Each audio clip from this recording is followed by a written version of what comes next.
հատկապես Քոչարյանների նկատմամբ ատելությունը երբեմն փորձում եմ հասկանալ, թե ինչով է պայմանավորված։ Եվ ես հասկանում եմ, որ մի քանի պատճառ կա։ Առաջինը հավանաբար, որովհետև նախագահ Քոչարյանը Արցախից է,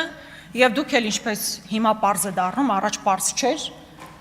ամբողջությամբ արցախատյաց եք։ Ես ցավով եմ ասում նաեւ որպես մարդ, որ ժամանակին ձեզ սատարել եմ։ Ու ես չգիտեմ այդ ատելությունը Արցախի նկատմամբ որ փուլից է գեներացվել։ Դուք ատում եք հավանաբար նաեւ նախագահ Քոչարյանին, որովհետև ձեզ հետ չի պայմանավորվել։ Ինչպես շատերը 18 թվականից հետո ձեզ հետ պայմանավորված դուրս են եկել կամ պայմանավորված հետ չեն եկել։ Եվ նաև այն պատճառը, որ ինքը հաղթած երկրի ղեկավարը։ Երեք դուք այստեղ մի նկատառում եք անում, որ գիտեք, այդ ձեր հաղթած նախագահին ես հաղթել եմ։ Բայց դա ձեր հաղթածի կեցվածքա։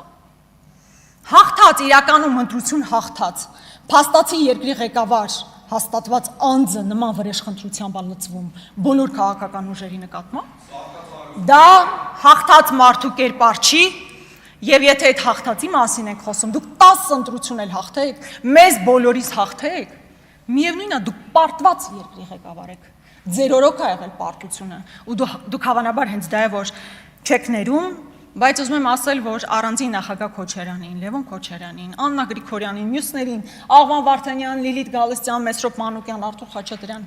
հարցը չի, մեզ բոլորիս կարող եք մեկուսացնել, դուք այդ լծակները ունեք, ամեն ինչ ձեր ձեռքում է, բայց մեզ ձայն է տվել 150,000 քաղաքացի, նույն գաղափարներով, նույն համոզմունքներով,